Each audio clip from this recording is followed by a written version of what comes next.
Welcome back. My name again is Dr. Ivy Branin. I'm a naturopathic doctor in New York City. I also see patients all over the States and all over the world via Zoom, and I'm an expert in women's health and hormones. If this is your first time watching one of the videos, if this is your 100th time, I highly recommend that you subscribe to the YouTube channel so that you don't miss out on all the great content that we're putting out. And of course, if you like this video, don't hesitate to like it, and you can always feel free to leave a comment or question in the chat, and I'm happy to answer them.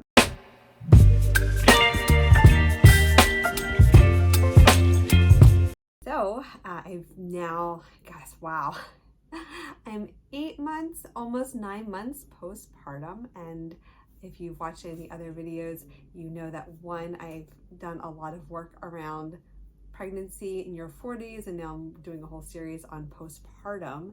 And one of the things that I thought would be really helpful, and something that I've been getting a lot of questions around, is hemorrhoids, specifically postpartum hemorrhoids, and what are some of the natural treatments and remedies that you can be doing if you do unfortunately have some hemorrhoids postpartum, or actually even during pregnancy. So what exactly are postpartum hemorrhoids? So easily, they're hemorrhoids that are associated with the postpartum months, but more specifically, what we're talking about is swelling of the veins in the rectum, often appearing in the last few weeks of pregnancy or even just a few days after giving birth. And so why is there so much hemorrhoids associated with pregnancy and also after birth? So the big thing is that, one, the uterus is going to be putting a lot of pressure on a very large vein called the inferior vena cava, which basically is bringing up all the blood from the lower half of our body up into the heart. And so basically when you're creating this pressure, you're, as a result, having a backup of flow. So one, you might have noticed if you have been pregnant that you had a lot of varicose veins. I know that I definitely did, again, because of that added pressure. But also you're gonna see similarly a swelling of the veins of the rectum, because essentially basically a hemorrhoid is a varicose vein of the rectum. So that's one of the reasons. The other big reason is progesterone. So if you watched any of my pregnancy videos or even my fertility videos, then you probably already know that progesterone is the dominant hormone of pregnancy. It's basically what is going to be helping to maintain a pregnancy. But the other thing that progesterone also does, it's a relaxant, and it relaxes the muscles of like our pelvic floor, but it also relaxes the walls of the veins. So anytime you're also allowing a laxity of the veins, you're more likely going to end up with varicosities. The other thing that progesterone also relaxes is our GI tract, and basically progesterone slows down what we call motility, which is the movement of stool in our digestive tract, increasing constipation. And this is something that maybe even you might have noticed premenstrually, that you might have digestive changes, and a big part is because of progesterone. So it slows down motility, and then at the same time, because the stool is taking longer to move, it's actually losing water, and you're also creating harder stool. So constipation and hard stool is definitely a recipe for hemorrhoids. And then the other kind of thing about sort of like that dry stool piece is a lot of straining, and that can happen during pregnancy. And so the straining also is going to increase the risk of hemorrhoids. What are some of the causes and risk factors of hemorrhoids? So just being pregnant alone is a big risk factor. In fact, as you could probably, if you did a Google search right now, you would see that listed as like one of the #1 risk factors for hemorrhoids, as is also constipation. And constipation, unfortunately, for many reasons, can go hand in hand with pregnancy. And I think I already kind of explained how constipation can lead to hemorrhoids. having a vaginal delivery, and I think this kind of makes sense, but having that added pressure, which is going to be pressing down on the rectum, and that's going to be increasing the likelihood of hemorrhoids. A long delivery, I think that also is kind of self-explanatory. Having a very large baby, again, adding that extra amount of pressure, one, while you're carrying the baby, but then also if you do have a vaginal delivery. Late pregnancy, meaning a pregnancy that goes beyond the classic 40-week mark, and again, that's much more due to the increased likelihood of having a larger baby. And then lastly, a big risk factor specifically during pregnancy is being sedentary, whether it's that, obviously, like as your fetus is developing, you're adding so much more weight, you're not moving as much, but then also for some pregnant people that unfortunately have to do bed rest, again, being sedentary is going to increase. Plus also postpartumly, whether you've had a C-section, I had a C-section, that definitely creates some mobility challenges, at least those first 2 weeks. But then any other kind of complications that might have been experienced during pregnancy or birth could also increase the likelihood of being more sedentary. So what are some of the symptoms of postpartum hemorrhoids? Well, they're not really that much different than regular hemorrhoids. So the main symptoms are blood, specifically seeing blood in the stool or on your toilet paper in the bowl, itching. I think that's a common symptom that some people don't realize is associated with hemorrhoids. Pain, feeling of pressure, and then actually even being able to feel the hemorrhoid. So there's two different types of hemorrhoids. There is internal and external. So the external ones are the ones that you're more likely to feel. It could be as small as a pea or even as large as a grape. Internal is not felt, and the big differentiator is where it falls on the specific anatomical line in the body of whether it's internal or external. How do we test or diagnose hemorrhoids? Normally, actually, no real testing or diagnostic procedure is really required. I mean, based on symptoms, we usually know that it's definitely hemorrhoids. Though when it comes to external, if you do either see your primary care or gastroenterologist or proctologist, from external inspection, they should be able to see any external hemorrhoids.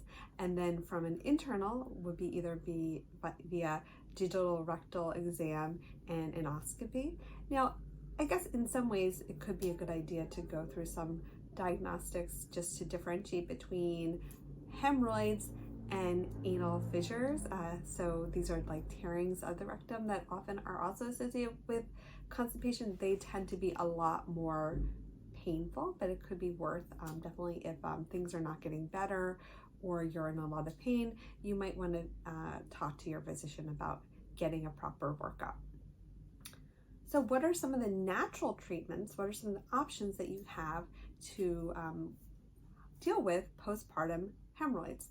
So number one, this I guess would be both from a preventative, but then also if you do have hemorrhoids, is really avoiding constipation. And this could be things that you could even be doing again during pregnancy and definitely obviously postpartum. So number one, making sure that you're getting enough fiber, both soluble from fruits and vegetables and beans, and insoluble things like wheat bran and different like more like complex carbohydrates. Typically, the goal would be about 25 to 35 grams of fiber, making sure also that you're hydrating enough with the fiber. Also, the other fibers I like, flat ground flax, ground chia seeds, but making sure definitely that you're getting enough fiber. Specifically, I like, fresh fruits and vegetables. Magnesium. I love magnesium. It's great during pregnancy. It's great postpartum. And magnesium can really help with constipation. Specifically the two types of magnesium would be either magnesium citrate or oxide. I'll usually have patients dose it at night because then you also have the added benefit of it can enhance with sleep. And the magnesium that I love across the board, and I even take myself, is by Vital Nutrients. They're triple magnesium because in addition to the ones that I mentioned, it has malate, which is really good for the muscles, and it also has glycinate, which is also very good for mood support and sleep. Along, as I said before, with the fiber, make sure that you're getting enough hydration, both from water, but herbal teas, but making sure that, again, that you're staying well hydrated. And then lastly, movement or exercise, really getting as much exercise as you possibly are able to. Both, again, like during that third trimester, it can be a little bit more challenging. And then of course, like depending on what type of birth you have. And of course, if you have any questions specifically regarding exercise, I would definitely talk to your either your primary care provider or your OB about what is a safe type of exercise for you. Now, as far as like from like other like nutritional supplement kind of support, flavonoid rich foods and herbs. So these really help to support blood vessels and tonification. So from the food, looking at foods that are high in proanthocyanidins, these include a lot of our berries, so blackberries, cherries, blueberries, etc., and they really help to strengthen vein structure. And then from a supplement standpoint, hesperidin, rutin, diosmin, these are all going to be really good for, again, like really strengthening the blood vessels, because that's something that we really want. And they're actually even safe during pregnancy, and there's been studies showing the usage of specifically the hesperidin and the diosmin during the last 8 weeks of pregnancy and 4 weeks following birth, and in both prevention and healing of hemorrhoids. One product in particular, if you're looking for something to take that has like the right amount, I like a product by Da Vinci, and it's their Healthy Veins, and that can be really good both, again, during the last few weeks of pregnancy and then after birth. Sitz bath. So a sitz bath is basically a very shallow bath, and you can even use a basin or use your bathtub. I really like doing a sitz bath a few times a day, if possible, specifically if symptoms are really bad. And I also like to combine the sitz bath with herbs. And so basically making an herbal tea of very specific herbs that have astringent and tonifying properties. Now, this is not, I'm saying that to drink this tea. What I'm saying is that you'll actually be using that tea as the basis of that liquid of the bath. So to make the tea, you will boil 6 cups of water to 1 cup of dried tea for about 20 minutes. Any kind of combination of the following: witch hazel, yarrow, butcher's broom, gotu kola, horse chestnut. These are really great herbs to combine in that sitz bath.